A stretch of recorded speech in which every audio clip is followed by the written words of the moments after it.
정부가 정한 대책도 따르지 않는 공직자는 인사상 불이익을 주도록 제도화했으면 합니다.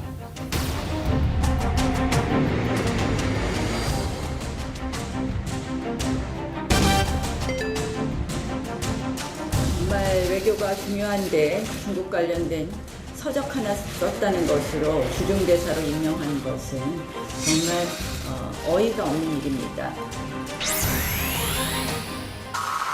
기뻐하지 마라. 자택에서 한 발짝도 밖으로 나갈 수 없다.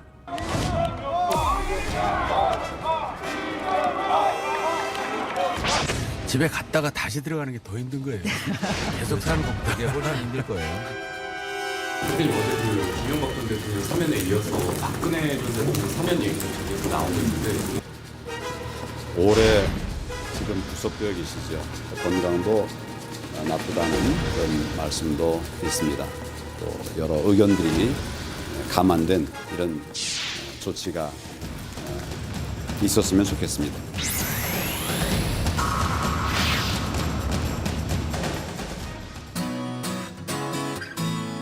네, 3월 7일 정치부회 시작합니다.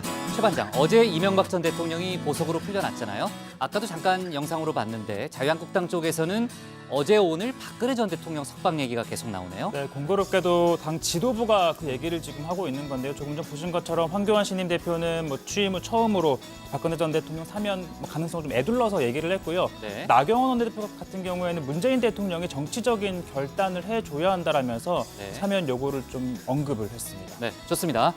이 반장, 오늘 오후에 국회가 드디어 문을 열었죠? 네, 올해 첫 임시국회가 열렸는데요. 저랑 제스처가 똑같네요. 네네. 네, 조금 전에 열렸는데요. 네. 오후 2시에 개회식이 있었습니다. 네. 다음 달 5일까지 한 30일 동안 진행이 되는데 지금 민생 법안도 굉장히 많이 쌓여 있고 그리고 또 쟁점 법안들도 많기 때문에 여야 간의 공방이 굉장히 치열할 것 같습니다. 네, 좋습니다. 우리 들어가서 얘기 좀 이어갑시다. 갑시다.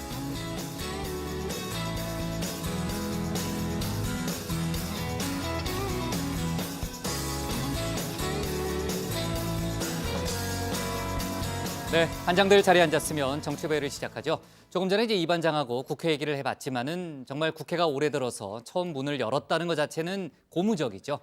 하지만 주요 현안에 대해서 여야 간 입장차가 워낙 크기 때문에 국회가 순탄하게 잘 굴러갈지는 아직은 미지수고요.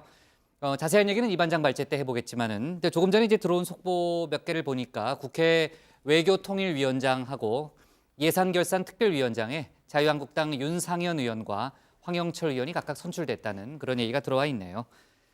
자, 외교안보 관련해서는 북한 동창리 미사일 발사장 또 산음동 미사일 종합연구단지의 움직임이 심상치 않다는 소식이 주요 이슈로 떠오른 상태인데요. 국정원이 그저께 국회에 관련 내용을 보고한 바 있고 국방부도 오늘 두 지역에 대해서 예의주시하고 있다는 입장을 밝혔습니다. 트럼프 미국 대통령은 북한이 미사일 발사장을 복구하는 게 사실로 확인된다면 매우 실망하게 될 것이다 이런 발언을 했고요.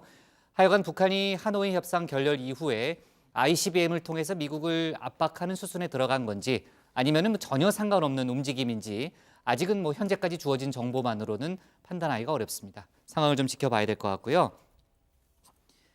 자, 그리고 조금 전에 이제 막 들어온 소식인데요. 택시 카풀 사회적 대타협 기구가 출퇴근 시간에 카풀을 허용하는 방안에 전격적으로 합의를 했습니다. 그러니까 정확하게 말하면은 오전 7시부터 9시까지 또 오후 6시부터 8시까지는 카풀 서비스를 허용하기로 했고요. 토, 일요일 그리고 공휴일은 제외하기로 했습니다. 또 택시 기사들의 처우를 개선하기 위해서 월급제를 시행하고 또 규제 혁신형 플랫폼 택시를 상반기에 도입하는 부분에 대해서도 합의를 했고요. 하여간 그 카풀 문제가 그동안 많은 진통을 겪어왔는데 일단 대타협 기구에서 합의가 됐다는 소식은 반가운 그런 소식이면 틀림없네요. 하지만 앞으로 또 합의는 했지만 또 디테일로 가게 되면은 또 협의할 부분이 많이 있을 거예요. 속보를 저희가 좀 챙겨봐야 될 것 같고요. 오늘 정치부 회의는 먼저 최 반장 발제를 들어보면서 논현동 자택에서 이틀째를 보낸 이명박 전 대통령 상황과 사법농단 수사 관련 속보부터 알아보고요. 개각 등 청와대발 뉴스와 외교안보 속보를 이어서 정리하겠습니다. 올해 첫 국회가 오늘 개막됐는데 관련 소식과 여야 간의 공방, 또 5.18 망언 징계 관련 속보도 짚어보겠습니다. 그럼 먼저 최종혁 반장의 발제부터 시작하겠습니다.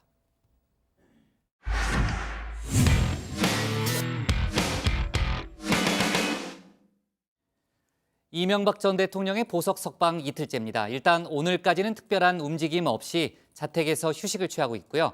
내일부터는 변호인 접견을 통해 핵심 증인들에 대한 신문 계획 등 본격적인 재판 전략을 구상할 걸로 보입니다. 또 한국당 내에서는 MB 석방 이후에 박근혜 전 대통령에 대한 석방론이 수면 위로 오르고 있는데요. 오늘 최 반장 발제에서는 두 가지 소식들을 자세하게 짚어보겠습니다. 네, 이명박 전 대통령 석방 후 자택에서 첫날 밤을 보냈습니다. 저희 취재진도 아침 일찍부터 나가 있었는데요. 네, 지지자는 물론 시위대도 없어 한산했다고 합니다. 자, 오늘은 변호인도 접견 일정을 잡지 않아 이 전 대통령은 가족과 함께 시간을 보낸 것으로 보입니다. 아침 일찍은요, 한 이웃 주민이 전복을 갖고 왔지만 당연히 전달은 하지 못하고 발걸음을 돌렸다고 합니다. 자, 지난해 3월 22일 구속되었죠. 집에서 서울 동부구치소까지 검찰이 제공한 기아차 K9을 타고 이동을 했습니다.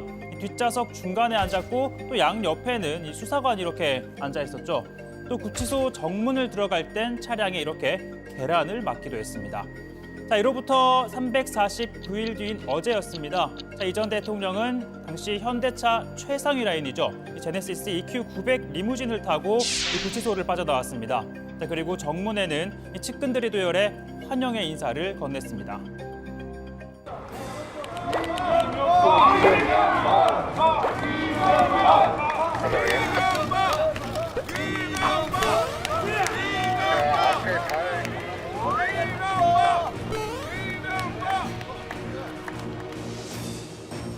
자, 그리고 어제 상황을 좀 보면요. 어제 오전 호송차에서 내려 법정으로 향할 때 이 전 대통령입니다.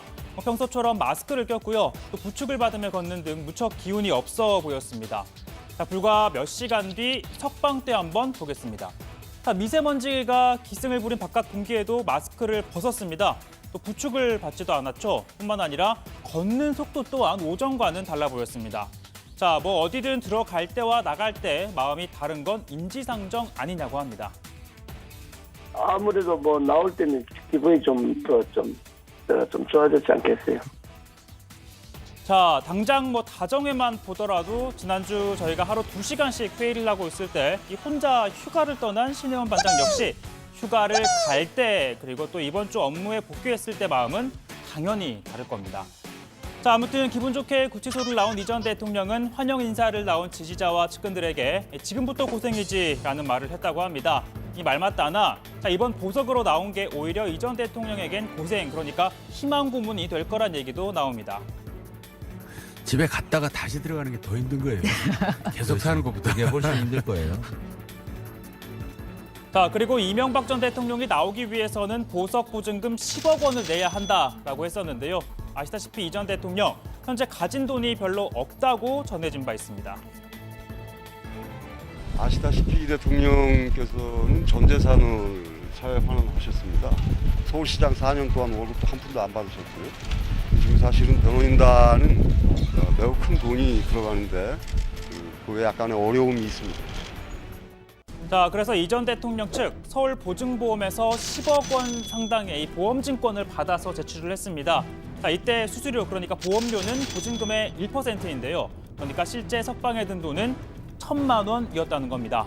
자, 만일 이 전 대통령이 보석 조건을 위반한다면 이 보험사가 10억 원을 대신 지급을 해야 하는데요. 물론 추후 피고인에게 구상권을 청구할 겁니다. 자, 이 전 대통령 보석 이후 정치권의 관심은 또 다른 한 분이죠. 박근혜 전 대통령에게로 모아지고 있습니다. 그러니까 MB도 나왔는데 더 오래 수감 중인 박 전 대통령도 나올 때가 되지 않았냐는 겁니다. 한국당에선 일제히 박근혜 사면론에 불을 지피는 모양새입니다. 자, 먼저 홍준표 전 대표, 박근혜 전 대통령도 석방해야 한다라고 주장을 했고요. 나경원 원내대표 역시 이 정치적인 때가 되면 이 사면 논의를 해야 되지 않겠냐며 문재인 대통령이 결단할 문제라고 했습니다. 자, 그리고 황교안 대표 또한 입장을 내놨습니다. 올해 지금 구속되어 계시죠. 또 건강도 나쁘다는 그런 말씀도 있습니다. 구속돼서 재판이 계속되고 있는 이런 문제에 관해서 국민들의 여러 의견들이 감안된 이런 조치가 있었으면 좋겠습니다.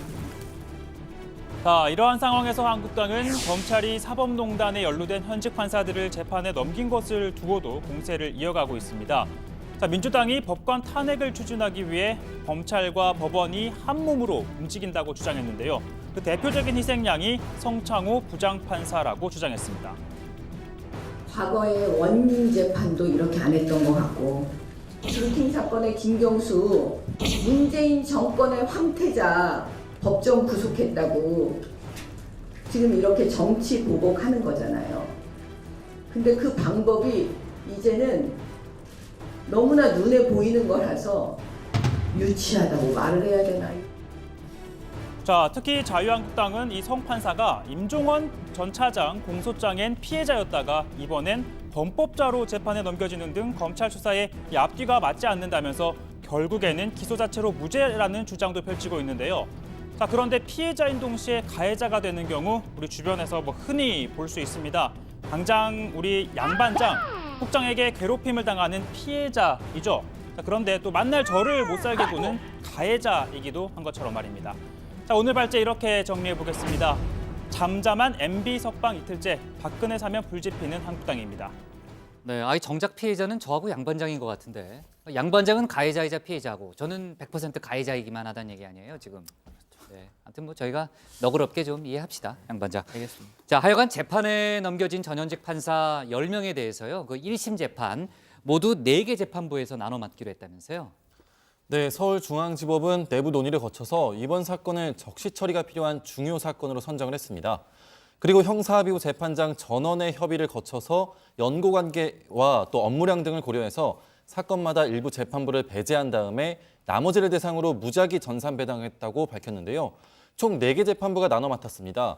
적게는 1명, 많게는 4명이 한 재판부에 배당이 됐습니다. 네, 저희도 이제 그저께 얘기했지만은 정말 초유의 상황 아니겠습니까? 지금 가장 논란이 되고 있는 게 특히 재판에 넘겨진 현직 판사들이에요. 그 숫자가 8명에 달하는데 그 8명 같은 경우에는 재판을 하면서 동시에 피고인 신분 아니겠습니까? 그런 판사들한테 과연 재판을 그냥 맡겨도 되느냐, 그런 지적이 계속 나오고 있잖아요. 사실 재판장을 상상해 보면 좀 이상하긴 하죠. 그러다 보니 일각에서는 현직 판사들에 대해서는 이 김명수 대법원장의 인사 명령을 통해서 재판에서 배제해야 한다는 목소리가 커지고 있습니다. 피고인 신분의 판사에게 재판을 받고는 이 당사자가 과연 공정한 재판을 기대할 수 있느냐, 또 해당 법관이 내린 판단을 납득할 수 있겠느냐라는 지적이 나오기 때문이죠. 또 법관 블랙리스트를 작성해 동료 판사들에게 인사상 불이익을 주려한 혐의를 받고 있는 가해자가 사실상 피해 당사자인 판사와 같은 공간에서 일하는 것도 부적절하다는 지적이 나옵니다. 네, 대법원의 조치가 있기 전까지는 논란이 계속될 수밖에 없는 그런 사안으로 보이고요. 특히 한국당에서는 검찰이 성창호 부장판사를 재판에 넘긴 부분에 대해서 계속해서 문제 제기를 하고 있는데, 그러니까 김경수 경남지사를 법정 구속한 데 대한 보복 아니냐, 이런 게 이제 한국당의 주장 아니겠습니까?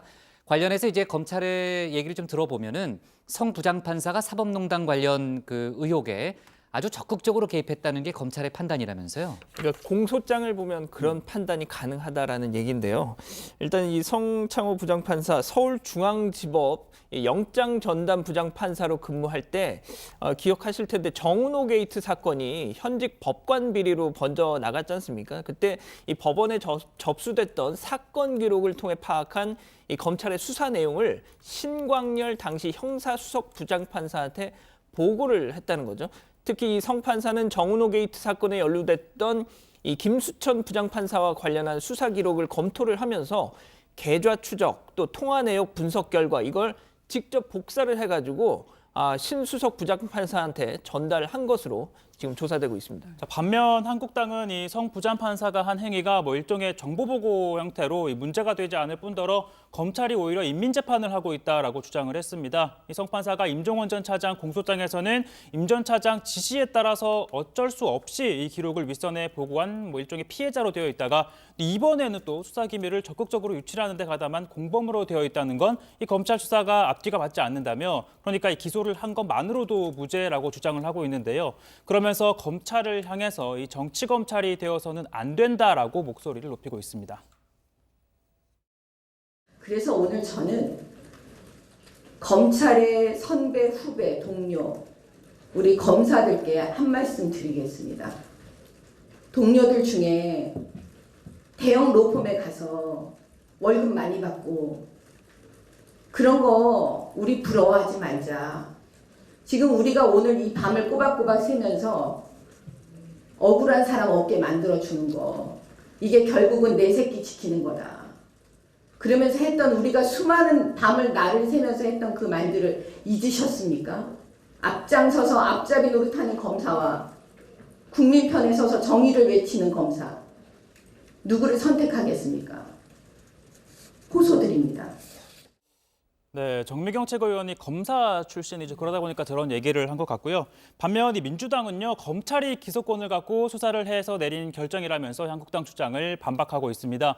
그러면서 이 같은 사법농단, 그러니까 사법 불신의 당사자가 바로 한국당이라고 비판을 하고 있습니다. 자유한국당 출신의 그 박근혜 정부와 양승태 대법원장이 이런 사태를 만든 것 아닙니까? 특히 황교안 자유한국당 대표는 박근혜 정부 당시에 법무부 장관을 하지 않았습니까? 지금 최근에 다시 문제가 되고 있는 김학의 사건이라든지 최동욱 검찰총장 시절에 그 어떤 일들이 있었는지 스스로 잘 알 것입니다. 네, 검찰이 현직 법관 8명을 포함해서 전직 법관까지 합치면 10명이잖아요. 그 추가 기소를 했고 또 현직 판사 66명을 그 징계해달라고 대법원에 비위 사실을 통보했잖아요. 근데 그거 외에도요, 그 현직 대법관, 현직 대법관들을 포함한 10명에 대해서도 참고 자료를 보냈다는 얘기가 있더라고요. 네, 참고 자료도 추가로 보낸 건데요. 검찰은 노정희, 이동원 현 대법관 등을 포함한 10명의 현직 판사들에 대한 비위 자료를 추가로 대법원에 넘겼습니다. 두 대법관은 2016년 각각 광주고법과 서울고법에서 근무하면서 당시 통진당 의원들의 지위 확인 소송 항소심에서 이 법원행정처 지시대로 판결을 내린 의혹을 받고 있습니다. 대법원은 이들과 함께 비위 사실을 통보받은 66명의 자료를 종합적으로 검토해서 징계에 착수하겠다고 밝혔지만 이 상당수 징계 시효가 이제 3년이라서 그게 지난 부분들이 많아서 실효성이 없을 것이다라는 비판들이 벌써부터 나옵니다. 자, 그리고 정치권에서는 이 검찰이 이 권순일 대법관에 대해서는 입건도 하지 못한 데 대해서 많이 비판을 하고 있습니다. 양승태 전 대법원장 공소장 보면 이 권 대법관은 블랙리스트 작성을 지시하는 그런 과정에서 또 공모한 혐의를 받고 있는데, 그런데 이 검찰이 권 대법관에 대해서 불기소, 기소유예, 아무 처분도 내리지 않았다는 거죠. 자, 민주평화당은 사법농단 설계자에 가까운 권순일 대법관은 왜 뺐는가, 왜 빠졌는가라며 의혹을 제기했고요. 특히 이 권 대법관을 탄핵 1순위로 지목했던 정의당도 이 권 대법관이 기소에서 빠진 거 이해할 수 없는 처사다, 이렇게 비판하고 있습니다. 네, 아직은 민주당 차원에서 탄핵 법관 명단은 발표되지 않고 있고요. 정의당 것만 나왔죠. 지난번에 저희가 다뤘고요. 자, 이명박 전 대통령 어제 조건부 보석이 됐다는 얘기를 저희가 이제 속보로 다뤘잖아요. 오늘이 이제 이틀째입니다. 그 논현동 자택 주변 얘기를 들어보니까요, 별다른 움직임이 없다고 그러더라고요. 네, 오늘은 변호인단 접견도 하지 않고 자택에서 휴식을 취했다고 하고요. 내일부터 본격적인 재판에 대비를 할 것으로 보입니다. 그럼 가족들하고 같이 시간을 보냈겠네요. 네, 아무래도 첫날 네, 밤이니까 그렇죠. 그런 것으로 네. 보이고, 강훈 변호사 오늘은 좀 쉬시라고 했고 변호사들은 내일 가는 것으로 예정하고 있다면서 일단 가서 미팅을 하고 재판 준비를 어떻게 할지 상의드릴 것이다라고 이야기했습니다. 특히 항소심 재판부가 핵심 증인들을 강제 구인할 의사까지 내비친 만큼 이들에 대한 신문 계획을 짜는 데 집중할 것으로 보이고요. 또 그리고 서울고법은 이 전 대통령이 보석 조건을 제대로 준수하고 있는지 점검하기 위한 회의를 매주 일주일에 한 번씩 개최하기로 했습니다. 이 회의에는 주심 판사와 또 변호인, 강남경찰서 담당자 등이 참석을 하는데, 이 법원은 강남경찰서 담당자들로부터 주간 동향을 보고받고 당부 사항을 전달할 계획이라고 합니다. 네. 자, 한국당에서는요, 아까도 저희가 영상으로 잠깐 봤지만요, 이명박 전 대통령이 보석으로 석방된 이후에 사실 그동안 당 차원에서는 잘 언급하지 않았던, 개인 차원에서는 발언이 좀 있었지만 당 차원에서는 잘 언급하지 않았던 박근혜 전 대통령 석방 얘기를 공공연히 꺼내는 그런 분위기가 형성됐죠. 네, 사실 최근까지만 해도 박근혜 전 대통령 사면은 대한애국당을 제외하고는 보수 정치권에서 공개적으로 그럼요. 당 차원에서는 네. 입장을 밝히지 않았는데, 사실 보수 분열을 우려한 차원이었다라는 해석이 있었죠. 그런데 어제 이 전 대통령이 풀려나자 이 박근혜 석방론이 지금 수면 위로 떠오르고 있는 모습입니다. 당장 황교안 한국당 대표, 박 전 대통령의 구속 재판에 대해 이 국민들의 의견이 감안된 조치가 있었으면 좋겠다라면서 우회적으로 사면 필요성을 나타냈고요. 나경원 원내대표 또한 문재인 대통령이 정치적으로 박근혜 사면 결단을 내릴 때가 오고 있다라고 했습니다. 네. 근데 사면은 형이 확정된 사람을 대상으로 하기 때문에 박 전 대통령 같은 경우에는 아예 해당이 안 되는 거 아니에요? 네, 재판이 진행 중이면 사면 대상이 아닙니다. 대법원에서 국정농단 사건 상고심이 진행 중이기 때문에 사면은 불가능합니다. 결국 한국당 지도부의 언급은 이 대법원에서 형이 확정된 다음 문재인 대통령이 사면을 결단해달라는 뜻으로 보이는데요. 또 법조인 출신으로 누구보다 현재 사면이 불가능하다는 것을 잘 아는 황교안 대표, 나경원 원내대표가 공개적으로 이런 언급을 한 거는 사실상 박근혜 지지층을 달래기 위한 일종의 정치적 수사 차원이었다고 보는 시각이 많습니다. 네, 정치권에서는 그렇게 보는군요. 네, 좋습니다. 자, 오늘 기사 제목은요, 이렇게 잡을게요. 이명박 보석의 한국당서 박근혜 석방론으로 잡겠습니다. 다음은 신혜원 반장의 발제를 들어보겠습니다.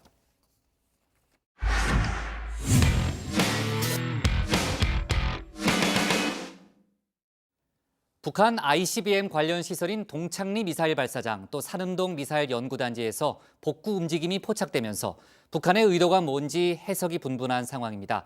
트럼프 대통령은 복구가 사실이라면 김정은 위원장에게 실망할 거라는 발언도 했죠. 다만 북한은 대화 재개 의지도 계속해서 함께 피력하고 있습니다. 오늘 신 반장 발제에서는 북미 관련 속보 등 외교안보 이슈 또 청와대발 뉴스를 함께 정리해 보겠습니다. 네, 김정은 위원장이 평양으로 돌아간 지난 5일 미국의 북한 전문 매체들이 앞다퉈서 북한의 최근 위성 사진을 공개했습니다. 먼저 전략국제문제연구소 CSIS가 밝힌 내용인데요. 자, 장소는 서해 동창리 미사일 발사장, 촬영 시점은 북미 정상회담 결렬 후인 지난 2일입니다. 수직 엔진 시험대와 로켓 이동 구조물에서 움직임이 눈에 띄었고 연결 타워의 덮개도 열려서 이 발사대가 보인다라고 설명했습니다. 이는 제재 완화를 거절한 미국에 대해서 북한이 모종의 결심을 보여주려는 것일 수 있다는 분석도 덧붙였습니다. 자, 모종의 결심, 그러니까 미국을 압박하는 차원의 행보라는 건데요. 이 같은 분석이 가능한 건 동창리 미사일 발사장이 갖는 의미 때문입니다. 잠깐 지난 1차 북미 정상회담 때로 돌아가 보겠습니다. Chairman Kim has told me that North Korea is already destroying a major missile engine testing site. That's not in your signed document. We agreed to that after the agreement was signed. That's a big thing.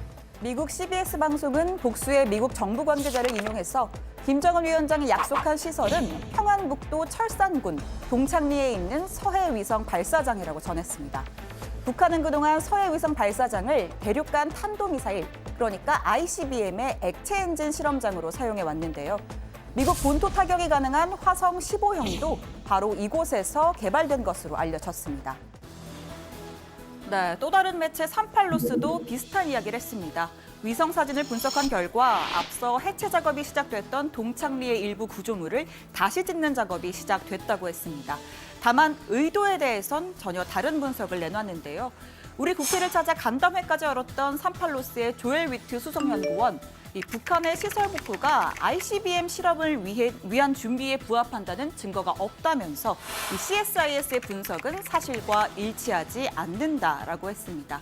즉 ICBM으로 미국을 압박하기 위한 차원이라고 단정하는 건 옳지 않다는 겁니다. 자, 도발이냐 아니냐, 우리 국정원 역시 두 가지 가능성을 다 들여다보고 있습니다. 서훈 국정원장은 국회 정보위 간담회에서 동창리 복구 징후가 있다면서 이 하나는 회담 성공 시 검증단에게 대단한 시설을 없애는 것처럼 보이기 위해서이고 이 또 다른 하나는 회담 실패 시 장거리 미사일을 재개하기 위해서다라고 설명했습니다. 또 국정원은 역시 ICBM 생산지로 추정되는 이 평양 외곽의 산음동 미사일 종합연구단지에서 물자 운송용 차량의 움직임이 포착됐다고도 밝혔습니다. 자, 트럼프 대통령 반응이 궁금한데요. 이례적인 신중론을 폈습니다. 아직은 사실 여부를 확인하기엔 너무 이르다는 거죠. 자, 다만 사실이라면 신뢰를 가진 김정은 위원장에게 매우 실망할 것이다 라고 말했습니다. Well, we're going to see. It's too early to see. The relationship is good. I would be very disappointed if that were happening. It's a very early report. We're the ones that put it out. But I would be very disappointed in Chairman Kim, and I don't think I will be, but we'll see what happens. We'll take a look. it'll ultimately get solved. 네, 북한의 의도는 어느 쪽에 무게가 실렸을까요? 어제 조선중앙TV는 2차 하노이 정상회담을 기록한 1시간 15분짜리 영화를 방영했습니다. 김정은 위원장이 평양역을 출발하는 장면부터 트럼프 대통령과의 회담, 그리고 귀환까지의 모습이 모두 담겼는데요. 합의는 결렬됐지만 생산적 대화를 계속해 나가자는 메시지도 포함됐습니다. 조미 관계의 새로운 역사를 이뤄나가는 여정에서 피치 못할 난관과 곡절들이 있지만 서로 존중하고 리해와 인내를 발휘하여 나간다면 능히 두 나라 인민들의 지향과 염원에 맞게 조미 관계를 발전시켜 나갈 수 있다는 확신이 표명되었습니다. 자, 이 영상에는요, 김 위원장이 멜리아 호텔 소파에 앉아서 이 간부들과 대화를 나누는 장면, 또 베트남 주재 북한 대사관 직원들과 대화를 나누면서 담배를 피우는 모습도 담겼습니다. 트럼프 대통령이 김영철 부위원장을 향해서 이렇게 엄지손가락을 치켜드는 장면도 전파를 탔고요. 자, 마지막으로 트럼프 대통령이 악수를 건네는 작별 영상도 포함이 됐습니다. 대화를 깨지 않겠다는 신호를 보내면서 추가 정상회담에 대한 기대도 숨기지 않았습니다. 미 합중국 대통령은 앞으로도 김정은 위원장과 더 자주 마주 앉아 조미 관계 개선에 훌륭한 결실을 안아올 의지를 다시 한번 피력했습니다. 네, 미국이 가장 민감해하는 ICBM 카드, 동시에 대화 재개 의사까지. 자, 전문가들은 북한이 강원 메시지를 동시에 보내면서 의도된 심리전을 펴고 있다고 분석합니다. 트럼프 대통령이 걸어 나감으로써 이 회담이 결렬됐는데 무작정 매달린다는 인상을 줄 수도 없고요. 자, 그렇다고 판을 완전히 깰 수도 없기에 일종의 기싸움을 벌이고 있다는 거죠. 자, 우리 북핵 수석대표인 이도훈 한반도 평화교섭 본부장이 워싱턴에서 스티브 비건 특별대표와 회동을 가졌습니다. 2차 북미회담 평가 또 향후 대응 방안을 논의한 뒤에 일정을 예정보다 당겨서 곧장 귀국길에 오른 것으로 전해졌는데요. 이 전해받은 미국의 입장을 우리 정부와 신속하게 공유하기 위해서로 보입니다. 오늘 청와대 발제에 이렇게 정리합니다. 북한 동창리 복구 징후에 트럼프 맞다면 김정은에 매우 실망입니다.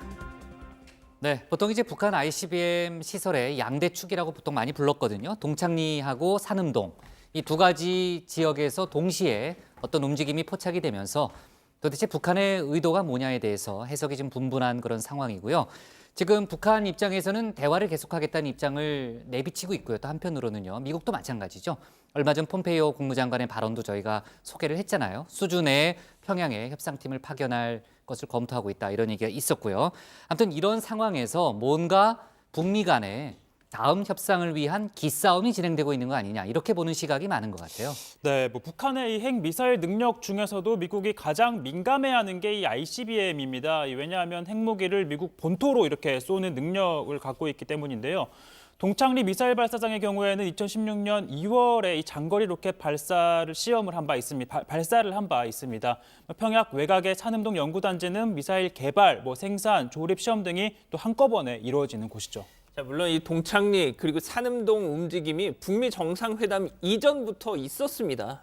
미국 싱크탱크인 CSIS 또 이 38로스 보도에 따르면 이 지금 보시는 이 해당 위성 사진이 북미 회담 직후인 3월 2일에 촬영된 건 맞지만 이게 재건되는 움직임은 지난 2월 16일부터 이미 포착이 됐다라는 설명인 거죠. 때문에 2차 북미 정상회담 결렬과 이걸 바로 연결시키는 건 좀 곤란하다, 이런 지적도 있는 거고요. 하지만 미국이 이렇게 뻔히 위성을 통해서 들여다보는 걸 알고 있으면서 이 장면을 이렇게 포착될 수 있도록 놔둔 거 자체가 사실상 미국을 압박하기 위한 메시지 아니냐라는 분석도 역시 있긴 합니다. 그러니까요. 일부러 노출한 거 아니냐, 그런 시각이 일단은 많은 것 같고요.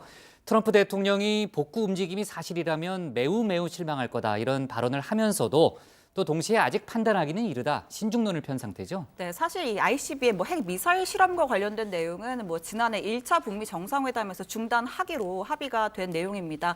따라서 실제 실험 재개가 이루어질 경우 약속 파기가 되는 거고 북미 대화에 큰 변곡점이 될 수밖에 없는 상황이죠. 따라서 트럼프 대통령 설마 실제로 북한이 그렇게까지 하겠느냐라는 판단을 하는 듯합니다. 관련 발언 다시 한번 들어보시죠. Well, we're going to see. It's too early to see. Relationship is good. I would be very disappointed if that were happening. It's a very early report. We're the ones that put it out.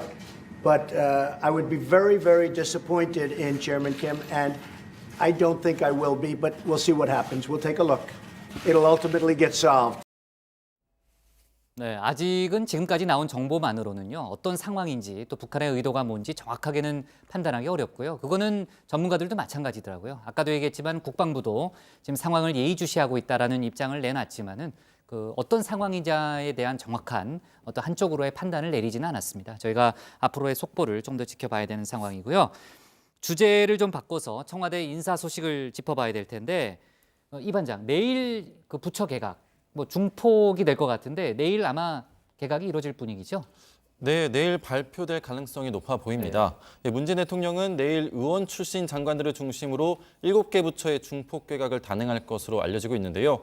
행정안전부와 문화체육관광부, 국토교통부, 해양수산부 등이 대상으로 꼽히고 있습니다.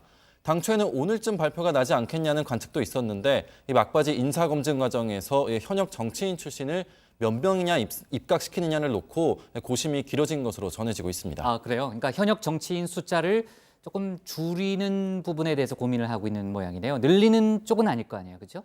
네, 이제 총선이 얼마 안 남았기 때문인데요. 네. 예, 박 의원은 지금 거론된 아니, 제가 그 질문을 하려는 건 아니고, 그러니까 그 정치인 숫자를 조금 이제 원래 계획했던 것보다는 좀 줄이는 작업을 하는 과정에서 좀 막판 고심이 좀 아무래도 진행이 됐다 그렇게 보여지고요.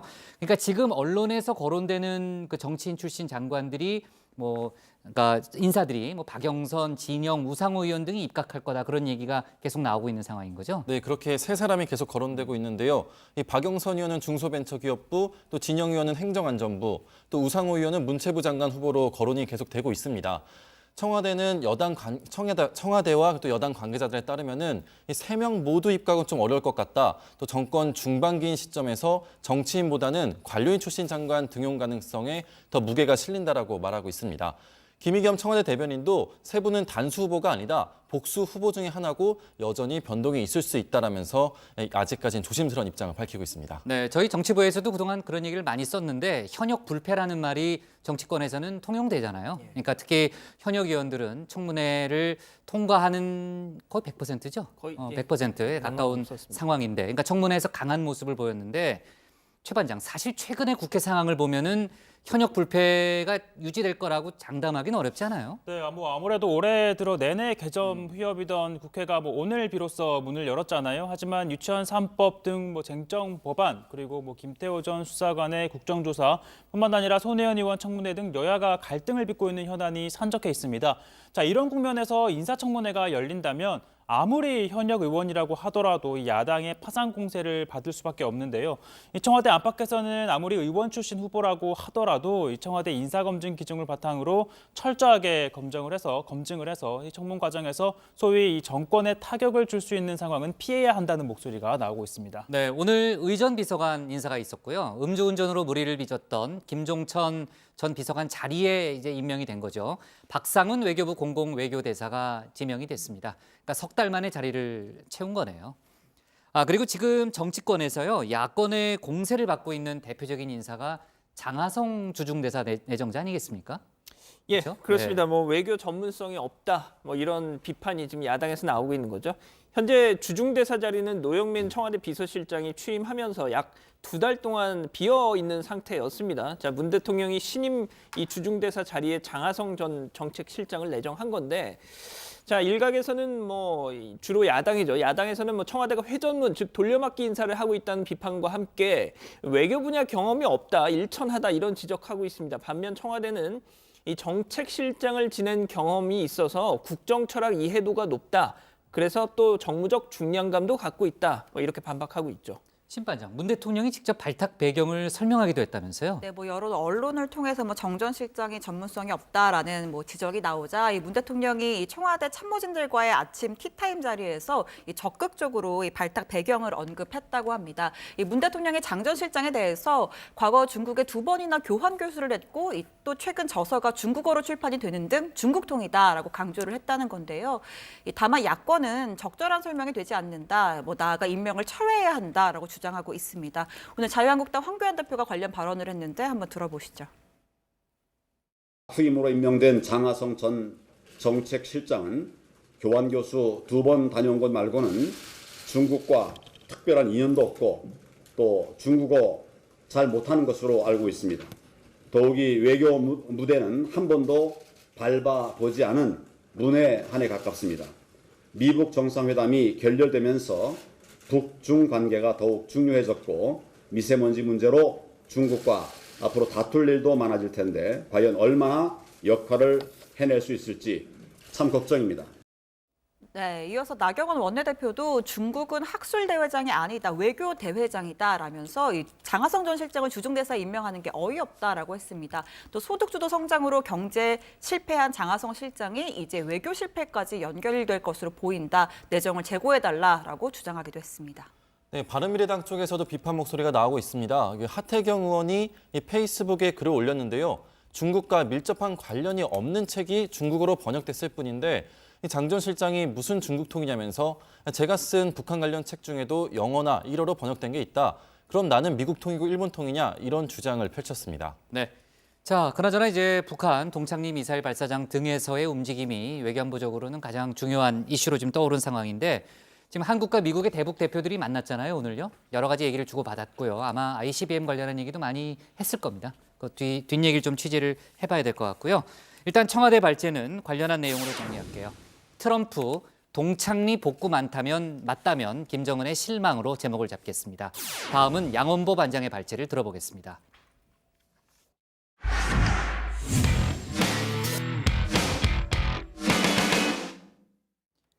고 조비오 신부에 대한 사자 명예훼손 사건으로 재판에 넘겨진 전두환 씨가 오는 11일, 그러니까 다음 주 월요일이네요. 광주지법에서 열리는 재판에 참석하겠다는 뜻을 밝혔습니다. 그동안 이런저런 이유로 재판에 불참하다가 강제구인 얘기까지 나왔던 상황이죠. 이런 가운데 오늘 국회 윤리위는 5.18 망언 사태 관련 국회의원들에 대한 징계안을 상정했는데요. 오늘 양 반장 발제에서는 관련 소식과 다른 정치권 뉴스를 함께 정리해 보겠습니다. 예, 그렇습니다. 전두환 씨 측이요, 오는 11일 광주지방법원에서 열리는 자신의 재판 참석하겠다라는 뜻을 밝혔다고 합니다. 자, 80년 5.18 민주항쟁 당시 계엄군 헬기 사격 장면을 목격했다 주장했던 이 고 조비오 신부를 사탄이다, 성직자가 아니다 이렇게 비난을 해서 사자 명예훼손 혐의로 기소가 됐었죠. 자, 그래서 지난해 5월 그리고 7월, 10월 그리고 또 올해 1월까지 내 머릿속에 지우개가 있다, 또 독감에 걸렸다, 뭐 이런저런 이유로 재판에 불출석했던 거 다 기억하실 겁니다. 하지만 그 와중에도 자, 강원도 홍천에서 이 부부 동반 라운딩 꼬박꼬박 즐겼던 소식 전해지면서 자, 알츠하이머 환자도 이렇게 골프 칠 수 있다, 의학적 발견을 몸소 증명해 보였죠. 자, 전두환 씨 법률 대리인 정주교 변호사 오늘 언론 인터뷰에서 이 전 씨의 재판 출석 사실을 알리면서 이렇게 말했습니다. 그동안 출석을 일부러 피한 게 아닙니다.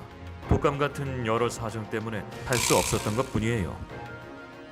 자, 전 씨는 11일 당일 승용차를 타고 광주로 직접 내려간다고 하는데요. 뭐 강원도 홍천도 그렇게 자주 다니셨는데 뭐가 문제겠습니까?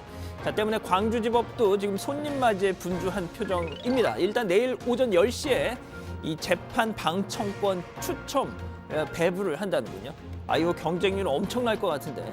또 만약의 사태에 대비해서 자, 이 경찰 기동대 80명을 법정 그리고 외곽에 배치해달라 경찰에 요청을 한 상태고 이 별도의 법정 보안 관리 이 대원들도 곳곳에 배치를 한다는군요. 자, 어쨌든 정말 뭐 다행스러운 일일 것 같고요. 혹시 설마 만약 행여나 당일 아침에 갑자기 아유 배야 뭐 아유 머리야 뭐 이런 치지는 않을 거라고 저는 확신합니다. 자, 다음 소식으로 가면요. 예, 자유한국당 황교안 대표 어제 국회의원회관의 한 행사장에서 바른미래당의 이현주 의원을 만나고 아주 반가운 인사를 나눴다는 소식입니다. 이게 무슨 뉴스가 되느냐? 자, 아닙니다. 뉴스가 됩니다. 그림이 있습니다. 잠깐 보시죠. 예.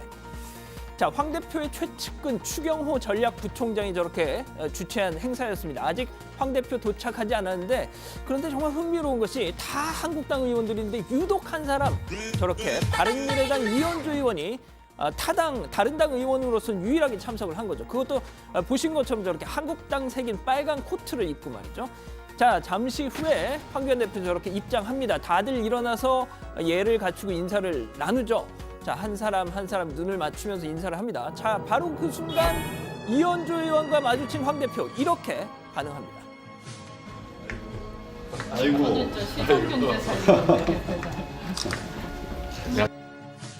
자, 이게 다였으면 소개 안 하죠. 예. 이어진 축사에서도 이현주 의원을 콕 집어서 얘기합니다. 이렇게 말이죠. 이현주 의원님, 저하고 각별한 관계입니다. 잘 모르시죠? 대표를 맡고 계신 걸로 알고 있는데 이런 모임과 함께 한다면 더 큰 성과를 낼 것으로 기대합니다. 자, 도대체 어떤 각별한 관계일까요? 그렇습니다. 이현주 의원이 사법시험 붙고 나서 1998년 사법연수원 29기로 입소를 했는데 바로 그때 연수원 교수로 황교안 대표가 있었던 거죠. 결국 스승과 제자, 사제의 관계였던 겁니다. 자, 이제 올 하반기쯤 되면 본격적인 정계 개편 바람 불면서 이현주 의원 다음 총선에 이 한국당 후보로 부산 김무성 의원 지역구 나올 거다 이런 소문이 파다한데 자, 스승님과의 이런 사적인 관계가 어떻게 작용할지 지켜봐야 되겠네요. 자, 오늘 그리고 국회 본회의 끝나고 바로 윤리특별위원회 열렸습니다. 5.18 망언 사태 관계자인 한국당 김진태, 이종명 또 김순례 의원 징계안이 상정이 된 거죠. 오늘 징계가 상정이 됐다고 바로 결정이 되는 거 아닙니다.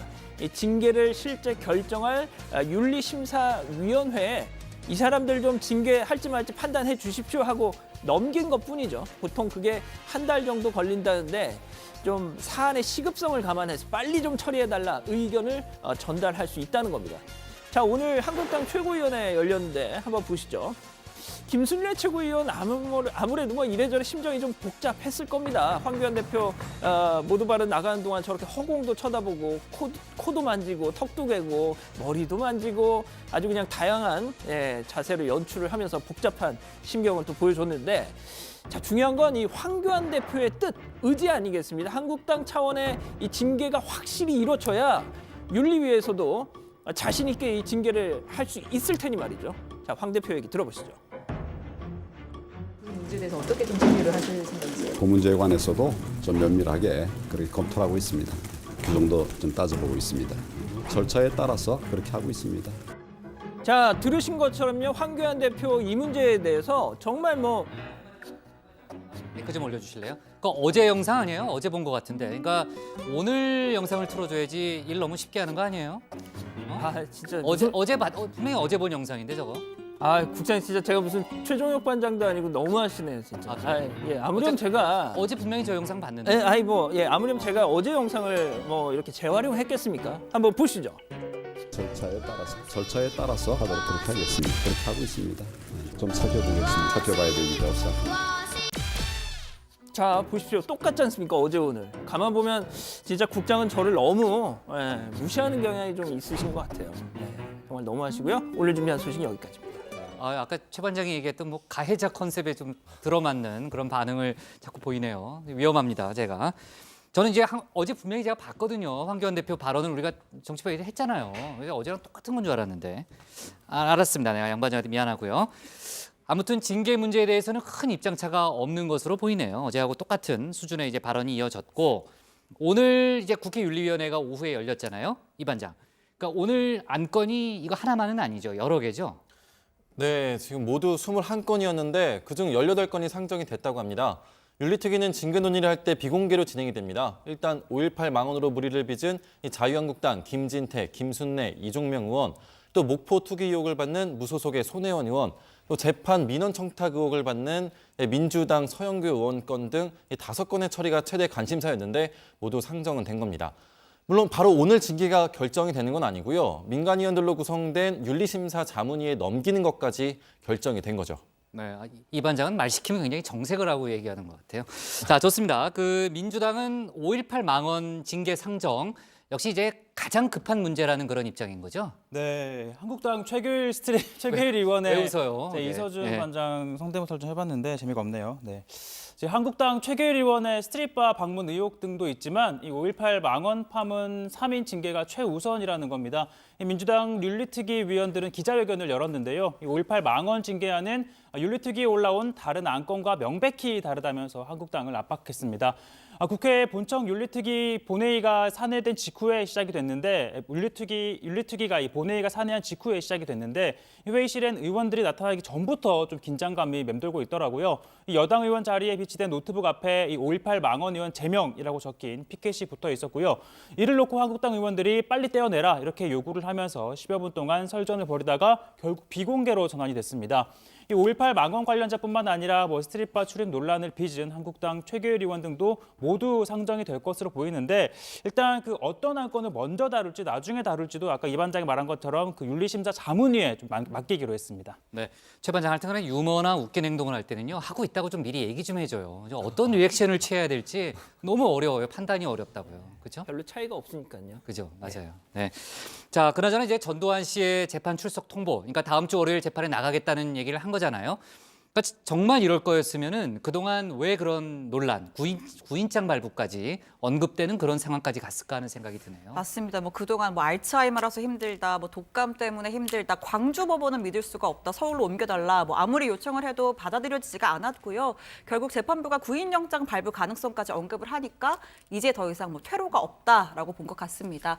이 전 씨 변호인은 이 부인인 이순자 씨의 법정 동석 신청을 이미 했다고 하는데요.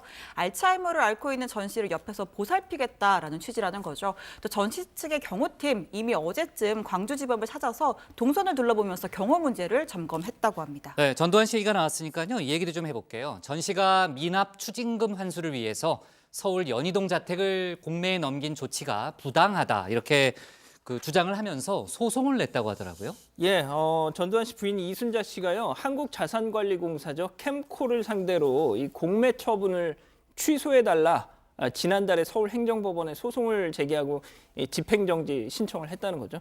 자, 전두환 씨 측은 1996년 대법원 확정 판결로 부과된 이 2,205억 원의 추징금 환수를 제3자인 이순자 씨 명의의 재산에 대해서 집행하는 것은 위법하다라는 취지의 주장을 지금 펴고 있다고 합니다. 전두환 씨 본인 재산이 아닌데 왜 이순자 씨 재산인데 이걸 왜 공매를 하려고 하느냐 이런 얘기죠. 근데 제3자 재산도 집행할 수 있도록 개정한 게 바로 전두환 추징법 아니에요? 거기에 근거해서 지금 공매도 진행되고 그런 상황 아닙니까? 네, 맞습니다. 말씀하신 전두환 추징법 2016년에 개정된 건데요. 즉 공무원 범죄에 관한 몰수특례법에 따르면은 이 제3자의 범죄 수익도 집행할 수 있다는 주장을 펴고 있습니다. 하지만 이에 대해서도 전 씨 측은 연희동 자택 등은 이 범죄 수익이 발생한 1980년 이전에 이순자 씨가 취득한 것이므로 환수 대상이 아니라고 맞서고 있습니다. 그나저나 집이 팔려야 지금 저희가 얘기하고 있는 환수를 하든지 말든지 할 텐데 집이 정말 안 팔리네요, 신 반장. 네, 동네도 좋습니다. 동네도 좋아요. 네, 최 반장이 예, 예. 살고 있는 바로 그 동네죠. 그것 때문인가요? 네, 일단 지금 공매 물건으로 등록된 대상이 4개 필지의 토지와 건물 2건이고요. 소유자는 이순자 씨 외 2명입니다. 지난달까지 3차례 공매가 진행이 됐지만 모두 유찰이 됐고 최초 감정가가 102억 3천여만 원이었는데 이번 4번째 공매에선 30억 원 넘게 떨어진 71억 6,300만 원에 시작이 됐습니다. 그런데 이번 4번째 공매에서도 유찰이 된 겁니다. 아무래도 명도가 쉽지 않다는 게 걸림돌 아니었을까요? 네, 지금 이 집 소유자가 3명입니다. 이순자 씨 그리고 며느리 그리고 전 씨의 비서관 출신 개인 이렇게 3명이 소유자인데요. 그러니까 낙찰이 돼도 좀 이래저래 복잡한 겁니다. 또 말씀드린 대로 소송까지 제기한 상태니까 더더욱 좀 그렇게 보이고요. 하지만 자산관리공사는 소송을 하든 말든 계속 이렇게 한다는 입장입니다. 오는 11일에 5차 공매가 시작이 되는데 시작가 61억 3,971만 원입니다. 최초 감정가의 거의 절반 값으로 떨어진 건데요. 아까 신 반장 말했듯이 저도 비슷한 동네에 있는데 제 집 계약 기간이 끝나가서 지금 이사를 갈까 생각 중이거든요. 저도 좀 관심을 가지고 보는데 문제는 돈이 없습니다. 네. 그렇군요. 근데 아까 신 반장이 얘기한 거는 최 반장한테 굉장히 불리한 내용이었잖아요. 최 반장을 좀 비판하는 내용이었는데 그것도 좋아하더라고요, 최 반장은. 그죠? 그런 거였나요? 네. 근데 아무튼 행정구역상 같은 동네기는 한데 네. 다 같은 동네는 아니지 않습니까? 그럼요, 물론이죠. 그럼 네, 물론이죠. 지금 얘기했잖아요, 본인이 막판에. 그러니까요. 자, 그리고 이제 별장 성접대 의혹을 받고 있는 김학의 전 법무부 차관 관련한 뉴스가 계속 이어지고 있는데, 그러니까 김 전 차관이 차관에 임명되기 전에 성접대 의혹 동영상이 있다는 걸 알면서도 임명을 강행했다. 청와대가. 그런 보도가 계속 나오고 있네요. 그렇습니다. 별장 이 성접대 의혹을 다시 지금 들여다보고 있는 검찰 과거사위 진상조사단이 말씀하신 그런 내용의 진술을 확보했다라는 겁니다. 자, 2013년 3월 초 박근혜 정부 박근혜 청와대 민정수석실이 이 공직기강 비서관실 소속 직원들한테 고위공직자 후보자 검증 지시를 내렸다는 거죠. 무엇보다 한 후보자의 성접대 동영상이 시중에 돌고 있더라. 이게 뭔지 좀 진상을 알아봐라. 이런 지시를 내렸다는 겁니다. 자, 공직기강비서관실 직원들 이후에 해당 동영상 속 인물이 김학의 전 차관이고 영상에 등장하는 여성들도 실제 접촉을 해서 그 사실 확인을 했다. 그래서 그 내용을 정리해서 보고를 올렸다는 겁니다. 그런데 그런 보고가 한 번도 아니고요. 6번이나 올라갔는데도 차관 인사를 단행한 거잖아요. 네, 맞습니다. 그게 2013년 3월 13일이었습니다. 하지만 언론이 곧바로 별장 성접대 의혹을 보도하기 시작하면서 김 전 차관 임명 6일 만에 스스로 내려왔습니다. 그러면 중요한 건 왜 청와대가 그렇게 무모한 인사를 했을까? 이 부분 아니겠습니까?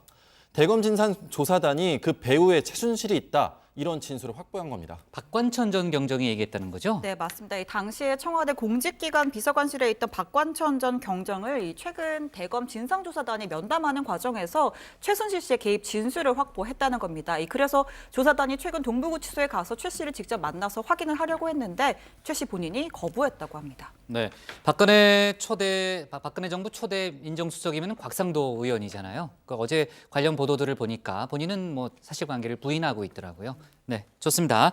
자, 오늘 기사 이렇게 제목을 잡을게요. 국회 윤리위 5.18 망언 징계안 상정으로 정하겠습니다. 다음은 이서준 반장의 발제를 들어보겠습니다.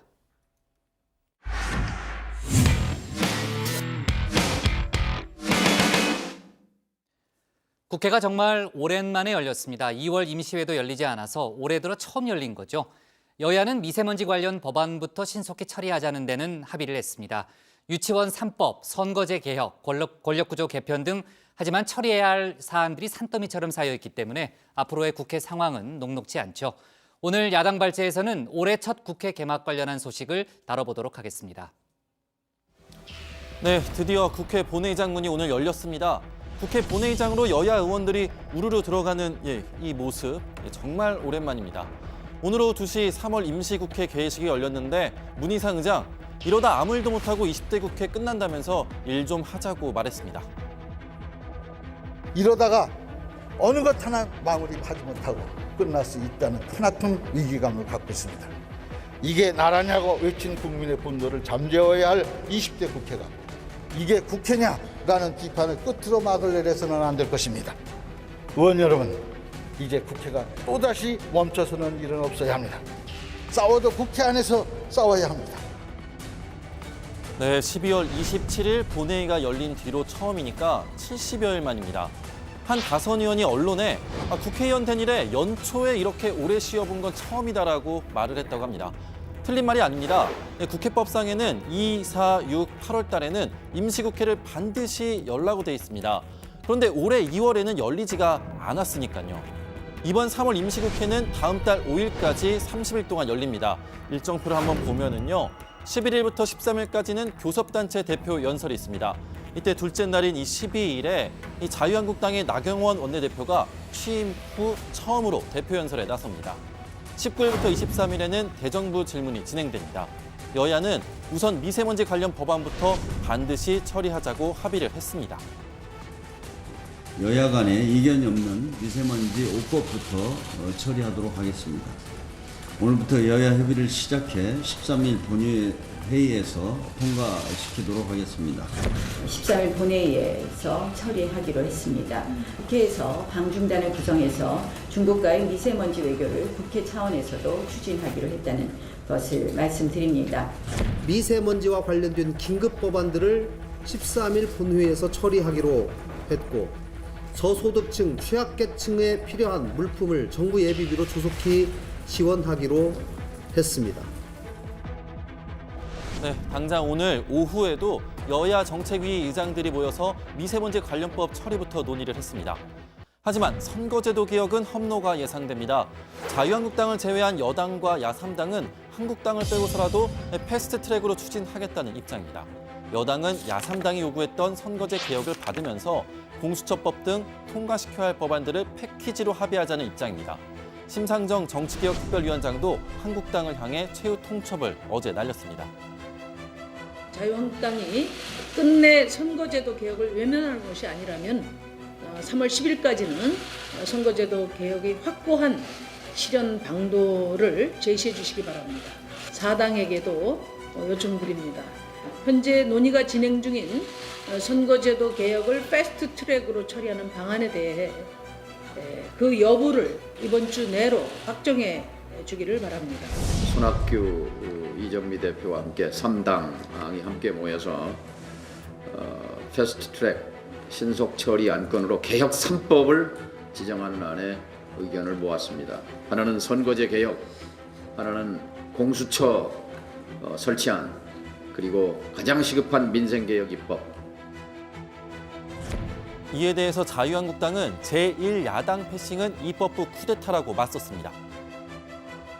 제1야당을 패싱하며 선거제도를 일방적으로 바꾸는 사상 초유의 입법부 쿠데타이다, 이런 말씀을 드리겠습니다.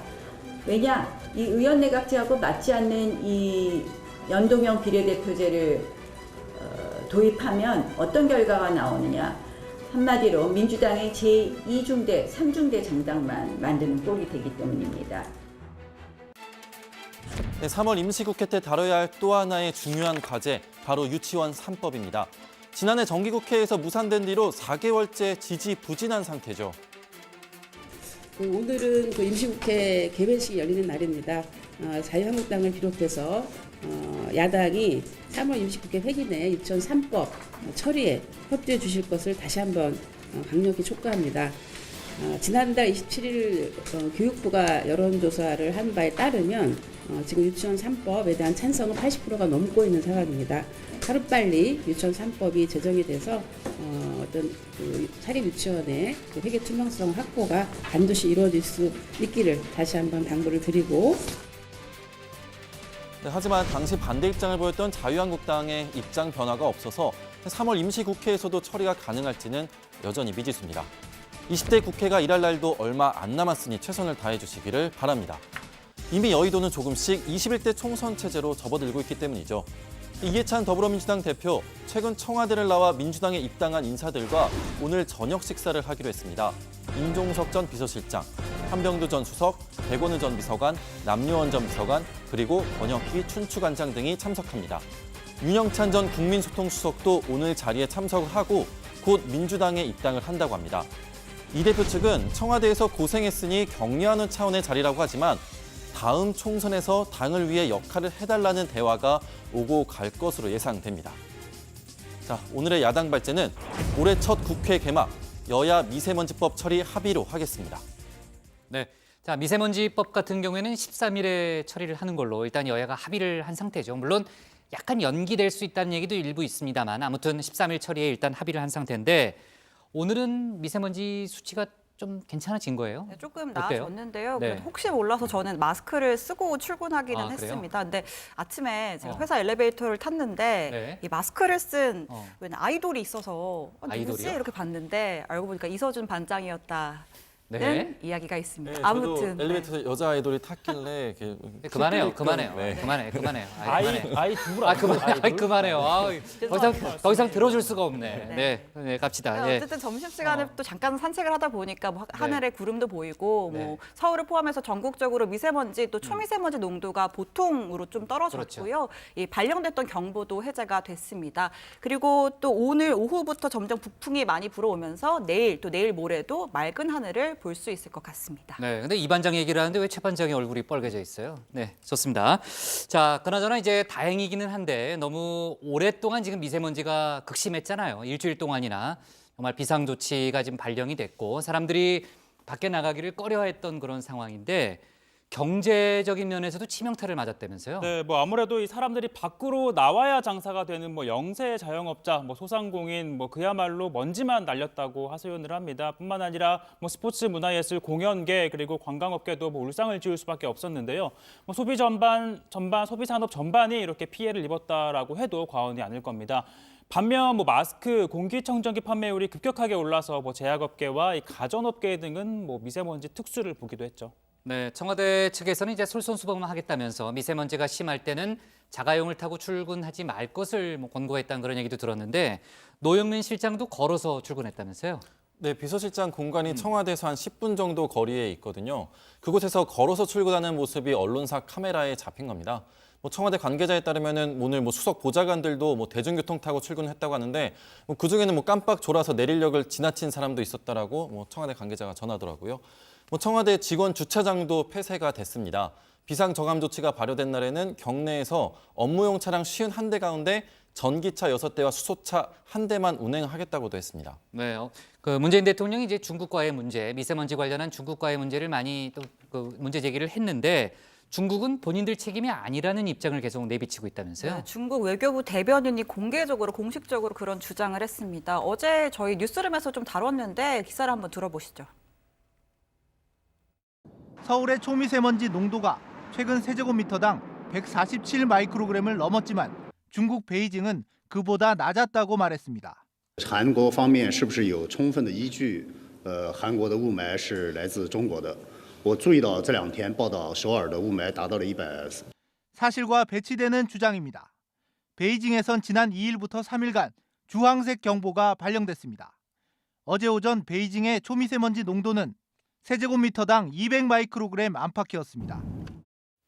네, 미세먼지에는 여야가 없고 특히 자유한국당도 중국과 단판을 짓자고 주장을 해왔잖아요. 오늘 자유한국당 최고위원회 회의에서도 조경태 최고위원이 위성 사진까지 들고 와서 중국 대변인의 주장을 반박하고 나섰습니다.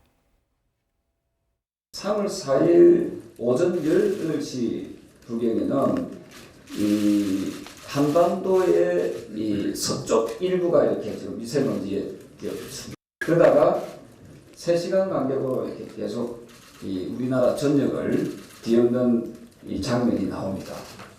네. 그래서 중국 대변인이 아마 어디서 나온 근거인지 모르겠다라고 한 부분에 대해서 이걸 제가 오늘 우리 대표님과 상의해서 중국 대사관한테 보낼 겁니다. 네, 중국과 어떤 논의를 할지에 대해서 오늘 환경부가 발표한 게 있다면서요? 네, 사실 중국과 지금 내탓 공방만 할 수 있는 것도 아니고 이 한중일 공동 연구 결과는 11월에야 공개가 됩니다. 이 환경부는 미세먼지에 대해서 중국과 어떤 식으로 협력해 나갈지를 밝혔는데요.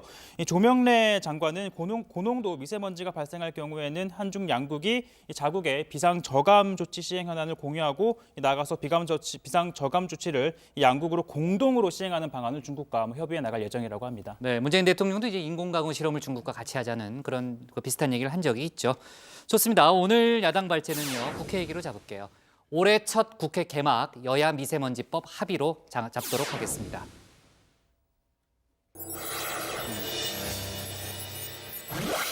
네, 다음 코너가 있는 줄 모르고 끝내려고 그랬어요. 응답하라 다정의 시간이고요. 최 반장, 어떤 의견들이 들어와 있나요? 네, 이명박 전 대통령이 보석으로 풀려난 것에 대한 의견이 많았습니다. 다정의 가족 최공근님은요. 재판 받으러 갈 땐 벽 짚고 걸어가더니 풀려날 땐 일자 걸음으로 걸어갔다. 정말 아이러니하다라고 했고요. 르시엘님은 그 나이에 그 정도로 만성질환은 누구나 다 갖고 있는데 돈 있는 권력자는 보석이 허가되는군요 라면서 비판적인 의견을 주셨습니다. 반면 이남희님은 유전무죄가 아니다. 나이가 80살이다. 이 수감 생활은 무리다라며 옹호하는 의견도 주셨고요. 또 다른 의견으로는 경기도가 이 친일 논란이 있는 경기도 노래 재창을 유보했다는 데 대해서 이 최매자님, 이 친일파가 구석구석 없는 데가 없네. 그리고 이종칠님, 친일 청산 지금이라도 제대로 해야 한다라고 하셨습니다. 반면 Truth is out there님은요, 안익태도 친일인데 그런 거 따지면 이 나라에 할 수 있는 게 아무것도 없다라는 의견을 어제 신반장이 주셨습니다. 얘기했던 맞죠? 그분이죠. 근데 발음이 좀 다른 것 같아요. 네. 다른 분인 줄 알았어요, 저는. 네.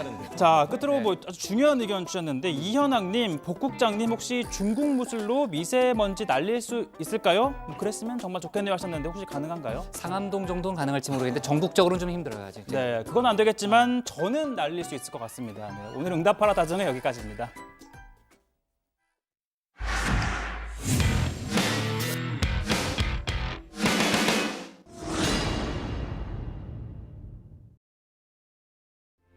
안녕하세요. 톡소원 정치의 강정입니다. 오늘도 조금 무거운 소식입니다. 자, 오늘로 고 장자연 씨가 사망한 지 꼭 10주년이 됐습니다. 그러나 그녀의 죽음을 둘러싼 진실 공방 여전히 계속되고 있습니다. 고 장자연 씨는 10년 전 오늘 경기도 성남시 분당구 자택에서 숨진 채 발견됐습니다. 장례를 치른 다음 날, 저는 나약하고 힘없는 신인 배우입니다. 이 고통에서 벗어나고 싶습니다라고 시작되는 문건 일부가 공개되고, 이른바 고위층 성접대에 강제 동원돼 스스로 목숨을 끊은 게 아니냐라는 의혹이 제기됐습니다. 당시 수많은 사람들이 연루 의혹이 있었지만 수사 결과 결국 전 매니저 유모 씨, 소속사 대표 김모 씨만 기소되고 이마저도 집행유예로 끝났습니다. 고위층 강제 성접대 의혹, 부실 수사 의혹 등 논란이 계속되자 결국 검찰 과거자 진상조사위원회가 재조사를 결정했습니다. 이런 가운데 이른바 장자연 사건의 유일한 목격자로 알려진 윤지호 씨가 최근 13번째 증언이란 책을 내고 언론을 통해서 목소리를 내기 시작했습니다. 윤 씨는 이른바 장자연 문건에서 한 언론사에서 동일한 성을 가진 3명의 이름을 받고 문건에 등장했던 언론사로부터 위협을 당하기도 했다고 주장했습니다.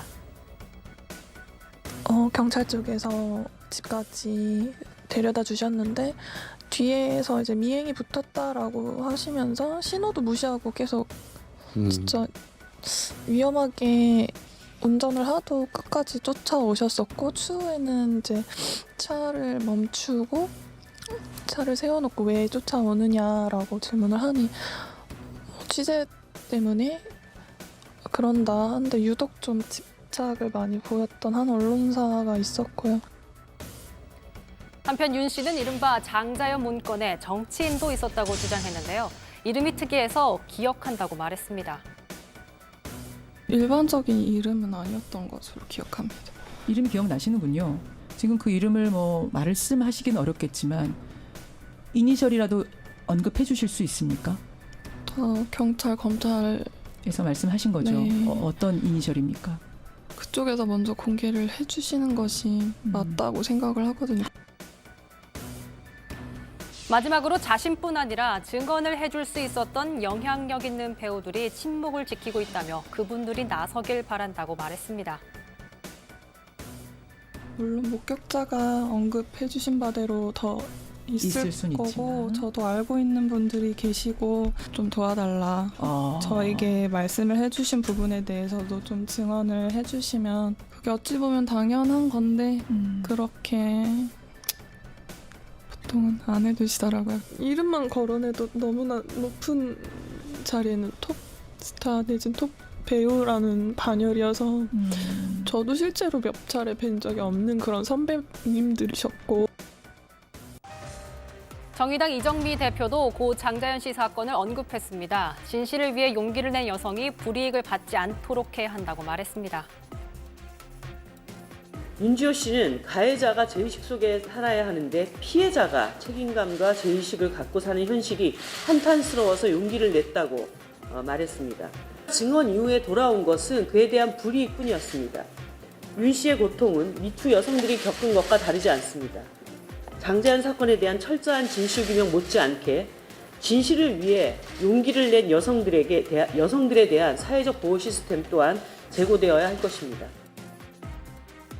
현재 이 사건을 재조사하고 있는 검찰 과거사위원회 활동이 이달 말에 종료됩니다. 이번에는 10년간 묻혔던 진실이 제대로 밝혀졌으면 좋겠습니다.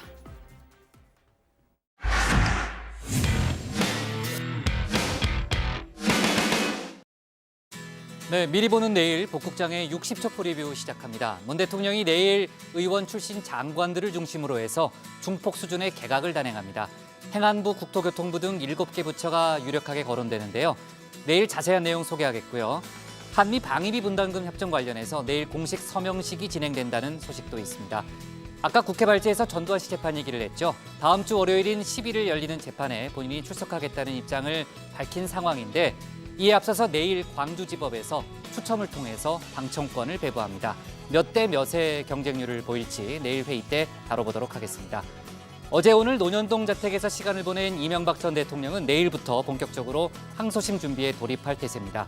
오늘까지는 가족들과 시간을 보내고요. 내일부터는 변호인단과 증인신문 방안 등 재판 준비에 들어간다고 합니다. 그리고 내일은 세계 여성의 날이죠. 성평등을 외치는 행사가 곳곳에서 열리고 여성 노동계는 조기 퇴근 시위도 벌인다고 합니다.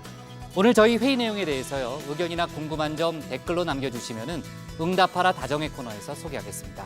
저희는 내일 오후 5시 10분에 다시 찾아뵙겠습니다. 자, 수고했습니다. 고맙습니다. 오늘은 미세먼지가 좀 나니까요. 왜요? 신반장 내일 일찍 퇴근하는. 어?